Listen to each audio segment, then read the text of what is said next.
Arquette, Chief Education Officer with Fully Informed Life. Today I'm joined by Marna Lynn, Director and Founder of Bergen Family Therapy.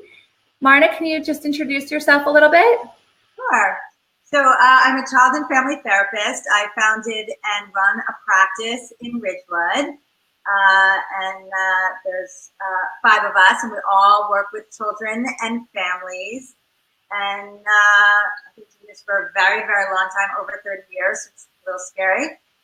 But there's so much that I have learned, that we have learned, that when we tell parents about it, they're like, why didn't I know this years ago? Why didn't I find you years ago? Oh my gosh, you have to share this. So that's what I'm doing. So today, Marna is going to talk to us. As a parent, we are faced with children's emotional challenges. And there are different ways that we can approach these challenges. But Marna is here to share with us a great way to tackle these challenges, and one that might actually surprise you. So Marna, can we start by just kind of laying out the foundation when a child does have a emotional challenge? What are the steps that we can take to approach this?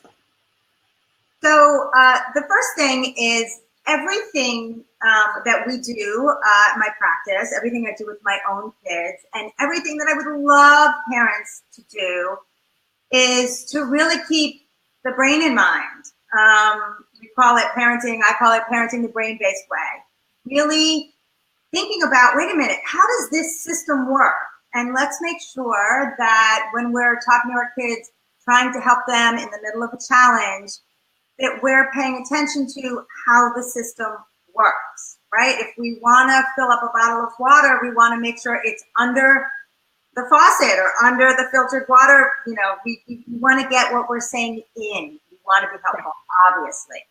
So the first thing that is so vital that parents don't actually really know is that when humans are upset, our logical brain, our prefrontal cortex, is actually offline. It's offline. So when a child is really frustrated, really upset, really angry, really sad, really worried, overwhelmed, what do we do in this country? We use logic. And one giant problem, and thanks to all this new brain science and technology, we now know that logic is not working. So here we are, these wonderful parents really trying to help our kids, and we're in it, or we're trying to teach them and make it better. And guess what? The water bottle's here and the water's here. Right, a child's full of all this emotion, and we can't get through to them. Right. And we can, though. We can. So okay, so you're here to dispel this myth. Yes.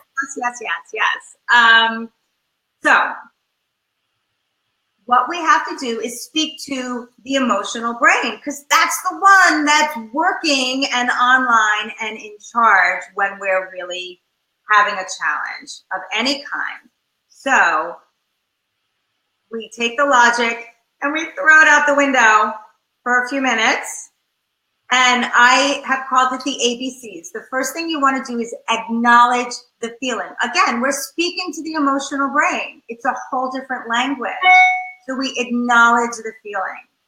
So we say, oh, you're really frustrated. You're really upset. Believe it or not, when you name the feeling, your child's blood pressure will start to regulate. Really? Really? Just by naming. They feel heard. They feel like you're making that connection with them. Yes. And that alone, oh my God, I'm not alone in this. They will start to calm down a little bit. So, you name the feeling and you'll get their attention. You'll get the beginnings of a connection. And then the next thing, B, you believe what they are feeling. Not that what they're feeling is correct or incorrect or right or wrong. Doesn't matter. Again, we're talking to the emotional brain, to the limbic system. You want to believe that given that they're 6 and they're exhausted and they've already lost the game yesterday, or that, you know, they're really not having a good day, you want to believe their experience of it. And I say you want to be them. You want to be in their skin, right? So be.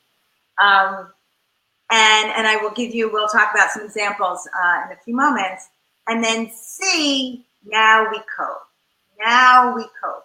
And now we can bring in some logic. But we can't go right to the logic if it's offline, right? You can want to fill this water bottle, right? I'm going to fill it. But you got to get it under the faucet. We've got to first talk to the limbic system. And so we want to actually get into what doesn't feel good. That's how we speak to the limbic system. That's what calms the brain. And that's what actually helps. And that's so surprising to most parents. And it's so surprising to our society, right? It's like, you're quick to shut off the emotion. You're quick to put on a Band-Aid, say it's okay, it's fine, don't worry about it. You don't want to let a child be upset because you feel as a parent like you're failing. Or if you're out in public and your child is having a meltdown, the first thing that you want to do is try to stop it instead of really getting and digging deeper, because like you said, society kind of unfortunately has dictated that. And you're here to let us know that that's right. Right. And it's just like, absolutely. You want to make them feel better immediately. Let's think about if a child has broken their arm or they have a cut, and when you bring them to a doctor, or even if you're looking at it yourself, right, you're not going to say, oh, just put it behind your back. Right. Oh, let's just ignore it. Let's just ignore it. Oh, it'll get better. Oh, don't pay attention to it. We would never, ever do that before really looking at it, right? So that's what we want to do with emotions. So we want, what does it mean to look at it? You've got to move it closer. You've got to maybe pull it apart a little bit, but you need to do that before you can feel it. You've got to see what's going on. Is it dirty? Is it, how deep is it? What do we do? Do we need stitches? Do we not? Do we need to cover it? Do we need to clean it? Do we need to keep it here? What do we need to do? We have to first really look at it, talk, you know, really get and see what's going on. That is exactly identical to what we do with emotion.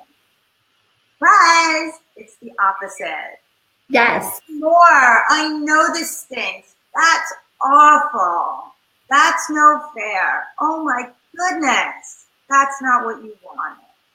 We are opening it up and really looking inside. And that's how things feel. Right? We can't just put a Band-Aid on a big wound. Right. It gets infected. The same thing happens. It gets infected inside a child. Exactly. If someone has to live with that and festering inside of them, in the end, it could come out in a totally different environment and that has nothing to do with what the initial situation was. So, all the time. And then we're like, so now that we know what the surprise is, can you walk us through some examples that you've helped parents deal with? Let's break it down by age. So let's focus on maybe what a preschooler challenge would look like and how a parent can apply the ABCs and this, kind of exploring and inviting the emotions into it. So let's talk about preschoolers first. All right, so a really simple one, you're at a party and, they're giving out balloons at the end of the party, right? And someone hands your child a green balloon or a yellow balloon and they wanted the pink balloon or the purple balloon, right? And they're like, but I wanted the pink one. And what do we normally say? Oh, it's fine. Oh, don't worry about it. Or sometimes parents will say, oh, we'll just get you the color that you want. So what we really want to do, again, is look at it. We want to help children feel okay with upset, feel okay with frustration. And that's another huge, huge, huge vital gift that we Right. all. So this is a lesson too. We're not just we're exploring the emotions, but that there is a deeper meaning for them as they get older, why you want to do this. Absolutely. And right. So we want to get through the moment, right? Without like a huge meltdown if we can help.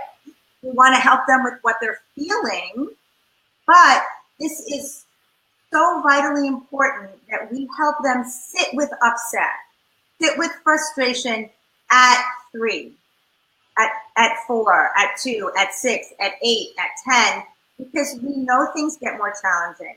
We know that our kids are going to feel things that feel awful, that are not what they want. And if we don't help them in these little moments, then they don't have the capacity when they are older and the things are big to sit with upset. So then drugs look pretty good, because drugs take away that feeling of, I can't sit with this. Right. Becoming a workaholic is awesome because you're always going and going and going.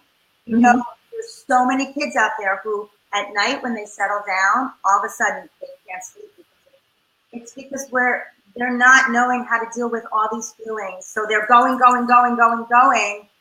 when it slows down, up they come and they don't know how to deal with them. So these little frustrations, the balloon, the not getting their turn, they're not winning, they're not getting the snack that they want when they want it, or the sugary thing when they want it.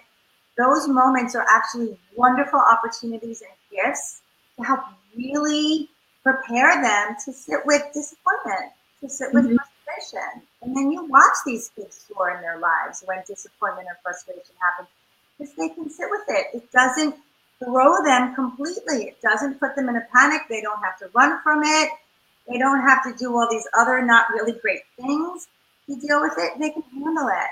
It's brilliant. It's really brilliant. I call a win-win-win-win-win. Right. The moment we end up really connected with them, our relationship with them grows. They come to trust us and really feel like we get them. They learn how to deal with upset and frustration, and they're understanding more about how they work and how they feel. They're just stronger. They thrive more in life. Which is amazing. Because again, it's not just a quick fix, but that we are in all these little moments setting them up for success in the future. And that's what any parent wants to do in anything, any teachable moment. You want to help with the specific challenge at the time, but also the end goal is to set them up for success in the future. Absolutely. So to get back to the balloon situation, so now we have this child that wants the pink balloon. How would you tell the parent to walk through and really explore this emotional situation? What you want to do is you want to get them on your lap or get your arm around them. We are actually hardwired that when we put our arms around them or we get them near us, as long as it's safe and loving connection, we actually have the ability to reduce cortisol, the stress hormone in their bodies, without any effort. Just bring them near you, and that automatically, thank you, nature, starts to calm them down. So you want to bring them close. You want to calm yourself. And you want to say, you want to match their emotion, right? So acknowledge, now we're believing. I know. You really love them. You love them. It looks like you're not going to get a pink balloon today. Ugh, this thing. Or it's, I know. And it may seem like, what? You're indulging them. Well, when you have a little cut, you're kind of indulging the cut, right? Everything is about right here. It's the same thing, but we're strengthening their insides. It's like when we teach a kid to read, we kind of indulge the letter A, and then we indulge the letter B before they learn how to read. So yes, we are indulging these little things to us, but they're big to them. So, okay, what are we gonna do? I know. So I can ask if they have a pink one. How will you feel if they don't? How are you gonna feel? Maybe we're just gonna be disappointed for a little while. I know, it stinks.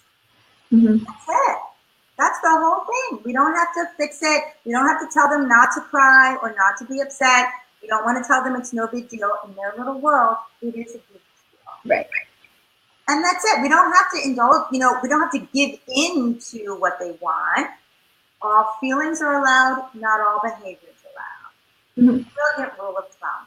Okay, so there they are. Another example, I remember doing this with my daughter when we were leaving Mommy and Me. And gosh, she was, I don't know, not even 18 months. And it was time to go. And she is super social, loved the Mommy and Me and the, playing and all the kids. And when it was time to go, I would say to her, I know you don't want to go. I know this stinks. And there I was with her on my hip. And I'm saying, I know this stinks. This is no fair. You don't want to go. And all these moms are staring at me. So many of them are saying, but we're going to go see Grandma. But we're coming back next week. But you had so much fun. And loving, caring, desperately trying to make their kids feel better, except we're denying their feeling. And right. So we're trying to do everything we can to help them. And it's so weird to think, right? The big surprise, you go head first into the feeling. Just like you're going to look and see what's going on and spend some time there. Head first. I say, bring the emotion to the party. I want to know it. Let's invite it. And so there I was. It stinks. This is no fair. You don't want to go. Well, we're walking out, by the way. But I know. This stinks. And I'm just reading her face and just really speaking about what I see on her face. Mm-hmm. And you can sit with upset and frustration. Otherwise, if we're just pushing it away, we don't learn to sit with that. We need that in life. We all know. When something happens that's really difficult for us or not what we wanted, whether it's at work or relationship or family stuff, it's like it's the feeling inside that throws us. It's sitting with it that feels so awful. Mm-hmm. We cannot have all that. Right, and especially for a child, they're not going to know the internal, they might not understand the internal body cues. Like you get sweaty palms or the butterflies in your stomach, or, I mean, obviously the obvious one is the tears that are falling down. That's the pretty obvious one for a little child, but we need to be able to explain where all this emotion is coming from and to help them through it. Absolutely, right? We teach kids everything about colors and trains and wheels and shapes. Emotions are what run us. Mm-hmm. So absolutely. And so then, okay, so we'll take a elementary age child, and it's softball season, baseball season.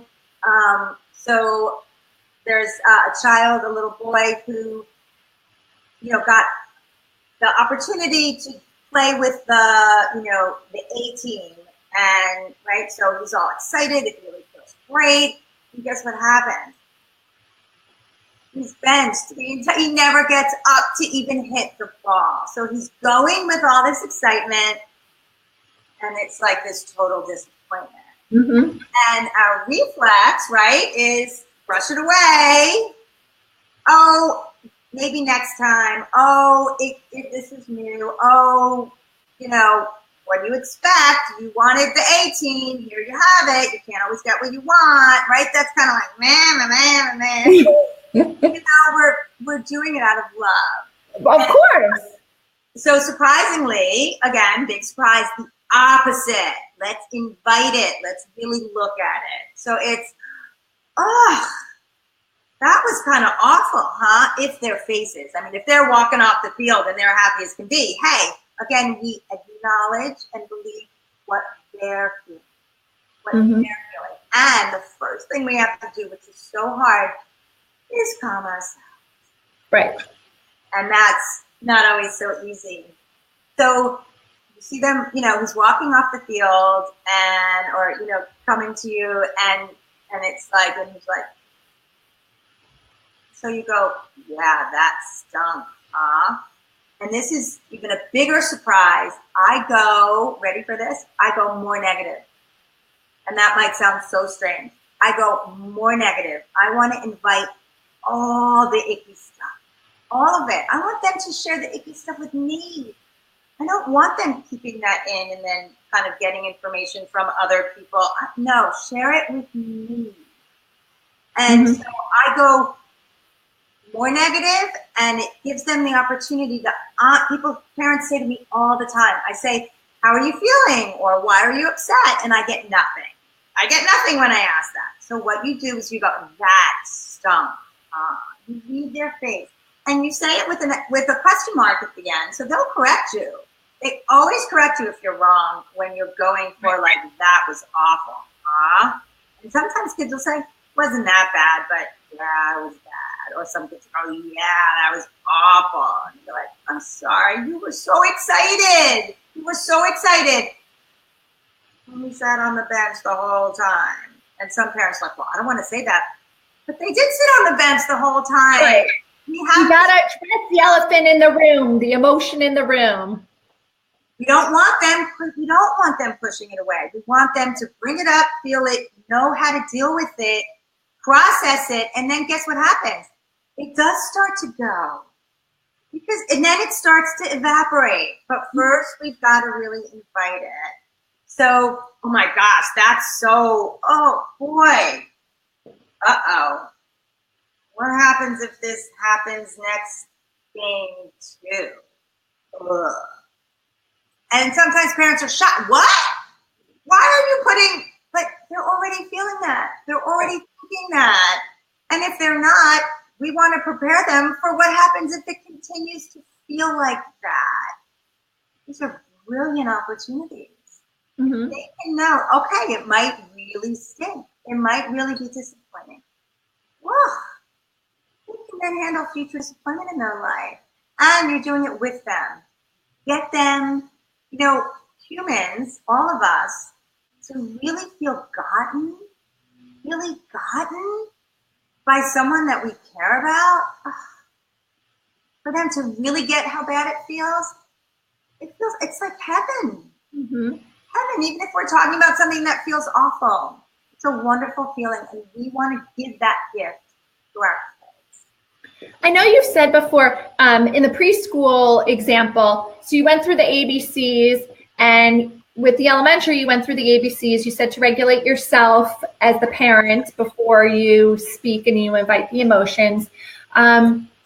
With the preschooler, you said to bring them on your lap. Is there some way to have a connection with an elementary age child? I know some children might like a hug, but as they get a little older, perhaps a little more developed, they might not appreciate or want that big mushy hug. So what are other ways to do that? I love that. Thanks for bringing that up. And especially on the field, right? Like, yeah. One of my friends. So I love, you can do it in your face. And then when you get in the car or you want to try, but let me just first start with the face. So you want to look at them and go, no.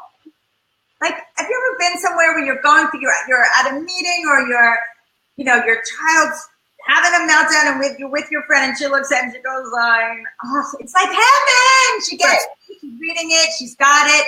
And all of a sudden you're like, I'm not alone. Like, it just helps so much. Mm-hmm. Give that to our kids. It's so much better than a lecture any day. Any day. Right. So having this emotional gaze or connection. Okay, so you can do it through your face, and then how, especially if you're on the field, how can you have like a hug, but it's not a hug? What's another way to? And you can even the happy hormones going or whatever. Yeah, the feel good hormones going. So right in your face and looking and really having emotion on your face, and then. If you've already talked about it and and I love talking about things beforehand and anticipating, knowing your child. Do you have a really intensely emotional child? Do you have a really sensitive child? Do they get overwhelmed? Do things just roll off their back? Like, what is the temperament of your child? And if they're intense and if they're sensitive, you might anticipate that playing on the 18 the first time is not all going to be fabulous. So you want to I often say, so, it's a big deal. You're going, you've not played with them before. This is exciting, but what might not go the way you want? And parents, again, might be like, wait a minute, what are you doing? You're already thinking it. And we want to prepare them. We want to prepare them honestly for the real world. Well, this is the real world, right? Right. You want to be their safe sounding board because, like you said, they are feeling this, or they might not be able to. They might be having some of those like reactions in their body, the butterflies and things like that, but we want to be able to name it for them so then they can talk about it with us and let us help them through it. So sometimes I don't know, do you think you're going to be excited and nervous? And most kids will say, yeah. So I invite both. You're going to be excited and you're going to be nervous. So what do you think might be really fun about it?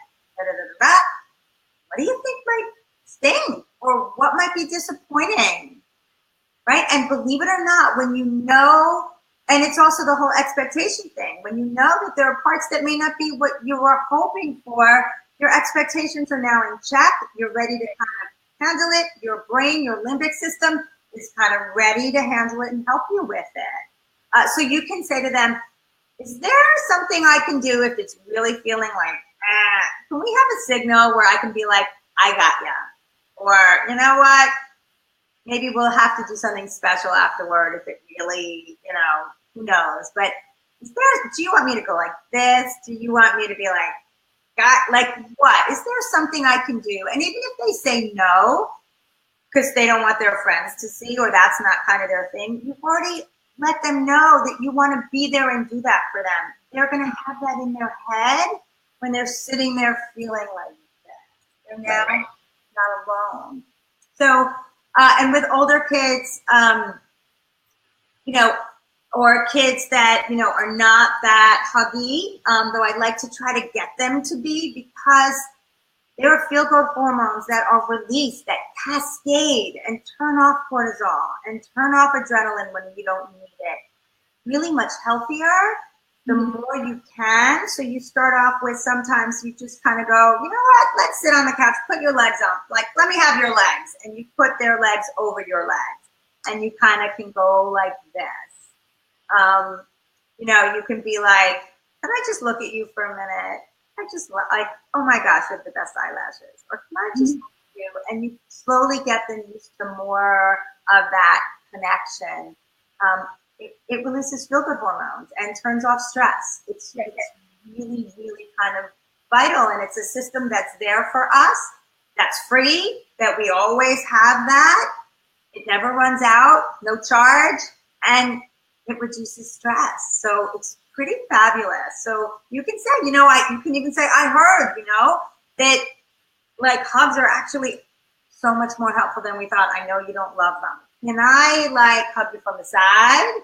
Can I just kind of go like this to your shoulder? What if I put my hand on your back? Should I leave it there?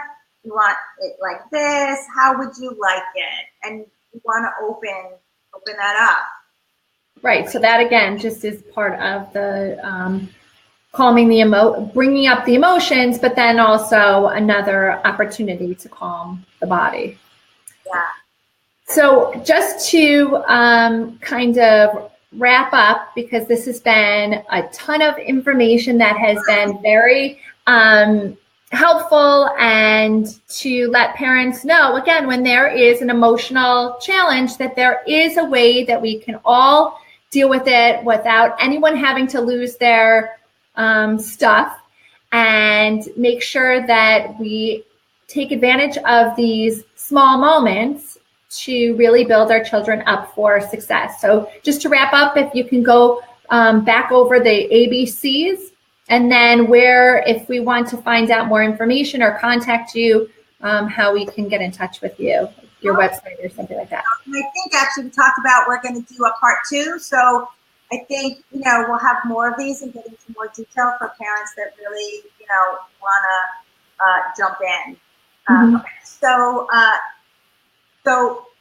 we want to invite the feeling and the ickiness of it. Acknowledge you are really frustrated, right? You are really frustrated. I can see it. It doesn't just have to be disappointment or upset or you're an angry boy. Ah, look, I know. So acknowledge, and then it's believe.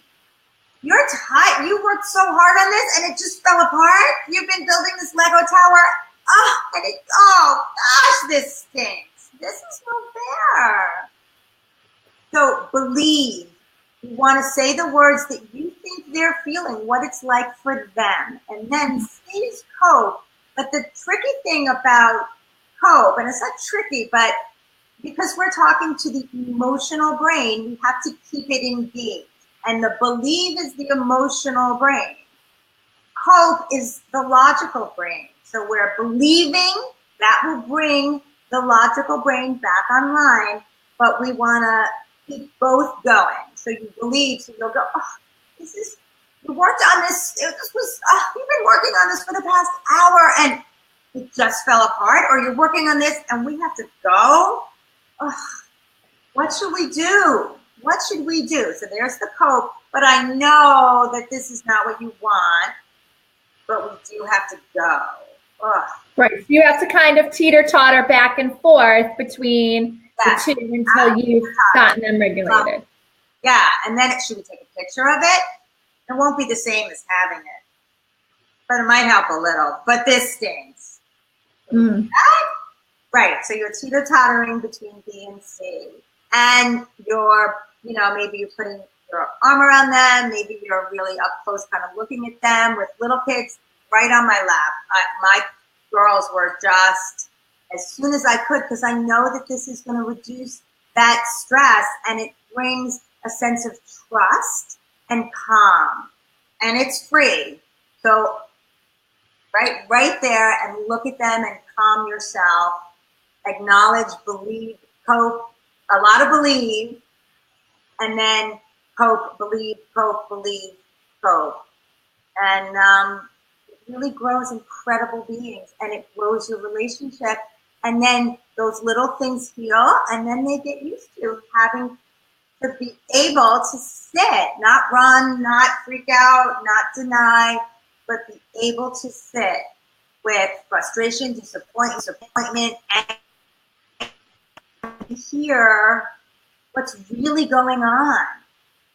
And we're interested in the real stuff, not just, and watch your relationship with your children change and grow. Pretty fabulous. This has been fabulous. Thank you so much for sharing the ABCs of how to deal with children's challenging emotions. Stay tuned for part 2. Marna gives us examples on how to parent the brain base. Thank you. Absolutely.